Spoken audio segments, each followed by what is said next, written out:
श्री शिवाय नमस्तुभ्यम। हम सबको पता है कि 3 जुलाई को दुर्गा अष्टमी का बहुत ही प्यारा सा दिन है। गुप्त नवरात्रि चल रही है, दुर्गा अष्टमी का दिन है। साथ ही साथ इस दिन को और भी खास बनाता है गुरुवार का ये पवित्र सा दिन, है ना। तो गुरुवार की वजह से हम सभी को हल्दी और चावल से एक छोटा सा उपाय करना है, जिससे हमारे घर में कभी भी धन संपदा को लेके कोई भी दिक्कतें नहीं आएंगी। माँ लक्ष्मी का वास हमारे घर में बना रहेगा और जिससे हमारे परिवार में बहुत सारी खुशियाँ आएंगी, ठीक है ना। तो इसी की बात हम लोग करने वाले हैं। बहुत ही ध्यान से इस उपाय को समझिएगा, जिससे चीज़ें आपको ईजिली क्लियर हो पाए, ठीक। सबसे पहली बात आपको बताना चाहता हूँ कि इस टाइम यूट्यूब पागल हो गया है, मतलब नोटिफिकेशन लोगों के पास में नहीं भेज रहा है। तो एक ड्यूटी आप लोग की पहले समझ लो क्या है। जब भी आप सुबह सो करके उठो, द नेचुरल प्लैनेट यूट्यूब पे ज़रूर सर्च कर लिया करो, जिससे आपको मेरी वीडियोस डेली मिल पाए। काफ़ी लोग कहते हैं भैया वीडियो नहीं पढ़ रही हैं, वीडियो नहीं डाल पा रहे हो, तो आप लोग को क्या करनी है, इस चीज़ को सर्च करना, ठीक है ना। अब बातें करते हैं उपाय की। इस उपाय के लिए हम सभी लोगों को 2 चीज़ें चाहिए। कौन कौन सी? एक आवश्यकता पड़ने वाली है ना, वो 2 चीज़ें कौन सी हैं? सबसे पहले आप लोग को इस प्रकार से लेनी है हल्दी, और दूसरी चीज़ हमें लेना होगा चावल के दाने को, ठीक है ना। देखो, हमें यह उपाय महादेव के शिवलिंग के ऊपर नहीं करना है, तो कोई ज़रूरी नहीं है कि जो चावल का दाना आप इस्तेमाल करोगे वो टूटा हो या ना हो, लेकिन कोशिश करिएगा चावल का दाना जब पूजा पाठ करना हो किसी भी देवी देवता का, तो टूटा हुआ ना हो, ठीक है ना। खड़ा चावल का दाना लेना। अब चीज़ों को समझते हैं।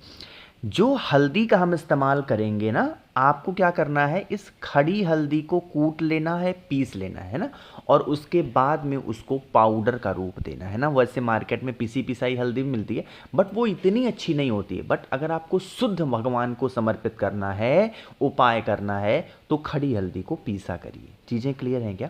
चलो, हल्दी तो हो गई, लेकिन सूखी हल्दी में हल्का सा जल डाल करके उसको गीला कर लेना। और दूसरे नंबर पे मैंने जो आप लोगों को चावल के दाने दिखाए ना, उन 108 चावल के दाने को ले लेना, और जो हल्दी मैंने आपको बताई है उस हल्दी के अंदर 108 चावल के दाने को डाल देना, जिससे क्या हो जाए, जो चावल का दाना हो वो क्या हो जाए, पीला हो जाए। चीज़ें क्लियर हैं क्या? चलो, अब आप लोगों को जाना होगा ऐसे स्थान पे अपने घर में जहाँ पर देवी माँ की फोटो, मूर्ति, प्रतिमा हो। ज़रूरी नहीं है, इसीलिए मैं कोई नाम स्पेसिफाई यहाँ नहीं कर रहा हूँ कि माँ काली के पास जाना, माँ लक्ष्मी के पास जाना, माँ दुर्गा के पास जाना, नहीं। कोई भी देवी माँ की आपके घर में फोटो हो, मूर्ति हो, प्रतिमा हो, उन्हीं के पास आपको जाना है। और जाने के बाद में एक छोटी सी कटोरी लेना या छोटा सा दीपक ले लेना, है ना। आपके पास में कितने चावल के दाने हैं, जल्दी से बताओ? 108 पीले चावल के दाने हैं। अरे है ना। उन 108 पीले चावल के दाने को एक एक करके ओम लक्ष्मय नमः, फिर से बोल रहा हूँ, किसका स्मरण करोगे? ओम लक्ष्मय नमः। अगर ये मंत्र आपको कठिन लग रहा है तो दूसरा मैंने एक आपको मंत्र बता रखा है, ओम श्रीम नमः। कौन सा मंत्र? ओम श्रीम नमः। इन दोनों में से कोई भी मंत्र का स्मरण करते हुए वही 108 चावल के दाने को इस कटोरी में देवी माता के सामने समर्पित करना। पूरी रात पड़ा रहने दो। नेक्स्ट डे मॉर्निंग में आप सभी लोगों को इस चावल के दाने को उठाना है, किसी नीम वृक्ष के नीचे, जो नीम का पेड़ आपके घर के आसपास में हो, आइदर आपने गमले में लगा हो और आपने कहीं पे बाहर हो, बड़ा सा हो छोटा सा हो, उससे मतलब नहीं है, वहाँ पर अगर इन पीले चावल के दाने को आप डाल देते हैं तो इससे देवी माँ लक्ष्मी की कृपा आपके घर परिवार पे हमेशा बनी रहती है, और कभी भी आपको पीछे मुड़ के देखने की आवश्यकता जीवन में नहीं पड़ती है। माँ लक्ष्मी का आशीर्वाद आपको हमेशा बना रहेगा, ठीक है ना। चलो, तो पहला उपाय आपको समझ में आ गया होगा। आगे बढ़ते हैं अब इस वीडियो के हम लोग अपने दूसरे उपाय की तरफ, जो कि आप सभी को बेलपत्र से करना है। एक बात आपको बताना चाहता हूँ, हम यह उपाय गुरुवार को ध्यान में रखते हुए कर रहे हैं, इसीलिए इस उपाय को हम लोग रोग मुक्ति के लिए कर रहे हैं। मतलब जैसे कोई भी सदस्य हो घर का, चाहे वो बच्चा हो, बूढ़ा हो, पुरुष हो, स्त्री हो, पत्नी हो, पति हो, कोई भी हो, है ना, इस उपाय को करिएगा। इसके लिए 2 चीज़ें चाहिए रोग मुक्ति के लिए। एक तो आपको महादेव की प्रिय चीज़ जो कि बेलपत्र होती है वो तो लेनी ही लेनी है, साथ ही साथ चने की 7 दाल लेनी है ना, जो 7 दाने होंगे चने की दाल के, वो आपको लेनी होगी। अब यहाँ पर मेरी बातों को ध्यान से सुनिएगा। तांबे का लोटा तो लोगे जिसके अंदर जल भरोगे। मैंने बता रखा है जब हम रोग मुक्ति का कोई उपाय करते हैं तो उसके अंदर क्या डालते हैं, बताओ जल्दी से, क्या डालते हैं? गंगा जल डालते हैं, ठीक है ना। अब आप इस कलश को उठाइएगा, पहुंच जाइएगा महादेव के शिवलिंग के पास में, ठीक। यहाँ पर पहुंच के जो बेलपत्र आपके पास में होगी उस बेलपत्र को माता अशोक सुंदरी के स्थान पे समर्पित करें, कहीं और नहीं चढ़ाना। सबसे पहला काम करना है बेलपत्र को माता अशोक सुंदरी के स्थान पे समर्पित कर देना। यहाँ पर समर्पित करने के बाद में अब जब आप जल चढ़ाओगे तो जल चढ़ाते समय महादेव का कुंदुक रूप ध्यान रखेंगे। एक बार नहीं, हजारों बार मैंने बता रखा है कि धन संपदा का उपाय हो या रोग बीमारी का उपाय हो, महादेव का कुंदुक रूप ध्यान रखते हैं। कुंद केश्वर महादेव के नाम से जल चढ़ाना। अभी आपके पास में चने की 7 दालें हैं, है कि नहीं है? उन चने की 7 दाल को भोले शंकर के शिवलिंग के ऊपर समर्पित करना जिस जगह पे आपने जल चढ़ाया था। कितने दाने चढ़ाने हैं? 7 दाने। एक एक करके दानों को चढ़ाओगे। ओम नमः शिवाय। चने की दाल समर्पित करते समय षडाक्षर मंत्र का स्मरण करेंगे, ओम नमः शिवाय। इस मंत्र का स्मरण करते हुए चढ़ाना, महादेव से विनती करना, प्रार्थना करना कि हमारे घर में ऐसे रोग बीमारियां हैं, हम लोग परेशान हैं, हमारे घर से इन सभी परेशानियों को दूर करें।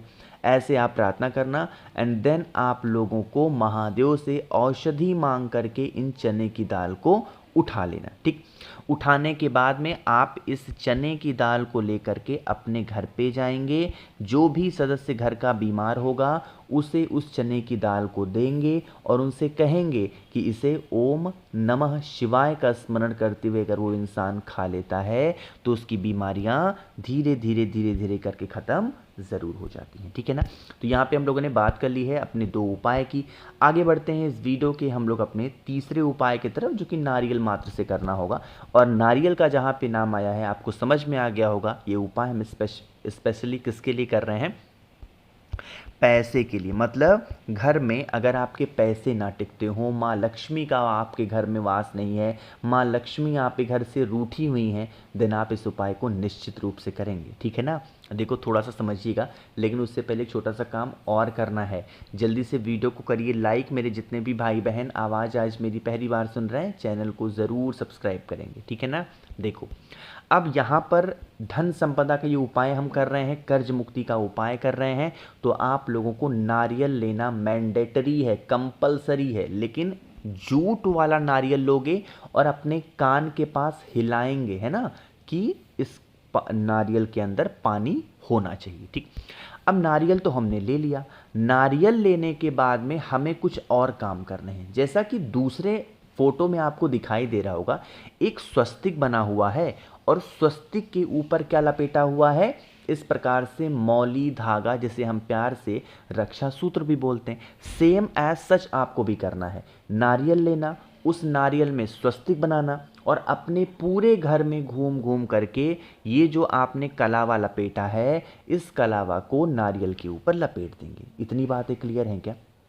चलो, अब इतना करने के बाद में आपके घर के आसपास में कोई भी देवी माता का मंदिर हो, ठीक है ना, उनकी फ़ोटो लगी हो, उनकी मूर्ति हो, प्रतिमा हो, वहाँ पर लेकर के जाना और इसे वहाँ पर रख करके, यानी कि छोड़ करके चले आना है। ऐसे नहीं कि चुपचाप वहाँ रखे उठा के ले आए प्रसाद के तौर पे, बिल्कुल भी नहीं। वहाँ पे जाएंगे, इसे छोड़ करके चले आना। करके देखिए इस उपाय को, आपके घर में कभी धन धान्य की कमी नहीं होगी। माँ लक्ष्मी का आशीर्वाद आपके घर परिवार पे हमेशा बना रहेगा, ठीक है ना। तो यहाँ पे हम लोगों ने 3 उपाय की बातें कर ली हैं। एक सबसे आखिरी उपाय की बातें करते हैं। आज तक जब भी अष्टमी तिथि आई है, इस उपाय के बारे में मैंने आप सभी लोगों को बताया है। यह उपाय स्पेशली उन महिलाओं को करना चाहिए जिन महिलाओं के शरीर में कोई ना कोई रोग घुस जाता है। खासकर पेट संबंधित जो भी प्रकार की बीमारियां होती हैं, चाहे वो कठिन दिनों की बीमारियां हो, परेशानियां हो, दर्द हो, या फिर कोई सी भी परेशानी पेट से जुड़ी है, इस काम को करेंगे। इसके लिए हम लोगों को ज़रूरत पड़ने वाली है एक गुड़हल के फूल की। हमारे यहाँ तो गुड़हल बोलते हैं, आपके यहाँ क्या बोलते हैं नीचे कमेंट सेक्शन में बताइएगा, ठीक है ना। इस गुड़हल के पुष्प को लेना, गुड़हल के फूल को आप लोग को लेके देवी माता के पास में जाना है। जो भी फोटो मूर्ति प्रतिमा हो उनके पास में उसी गुड़हल के फूल को उनके पैरों पे एक नाम बोलना है। वो नाम आपको ध्यान होगा, कौन सा नाम बोलना है? माता प्रसूति का स्मरण करना है। ध्यान रखिएगा, कौन सी माता? माता प्रसूति का स्मरण करके चढ़ाना। थोड़ी देर के बाद में फिर उस पुष्प को उठाना और उठाने के बाद में उसके एक एक पंखुड़ियों को तोड़ करके देवी माता के पास में ही आपको खा लेना है। एक विशेष सूचना आप सभी के लिए, जो भी गर्भवती महिलाएं हैं यानी कि जो प्रेग्नेंट लेडी हैं इस उपाय को नहीं करेंगी, इस चीज़ का विशेष ध्यान दीजिएगा। बाकी जो भी हैं आप लोग इस उपाय को कर सकते हैं, कोई दिक्कत नहीं, ठीक। तो मैंने कोशिश की आप सभी को सारी बातों को अच्छे से बताने की। वीडियो पसंद आई हो तो लाइक करिएगा। जितने भी मेरे भाई बहन आवाज़ आज मेरी पहली बार सुन रहे हैं, चैनल को ज़रूर सब्सक्राइब करेंगे और कुछ पूछना है तो नीचे कमेंट सेक्शन में ज़रूर पूछिएगा। श्री शिवाय नमस्तुभ्यं।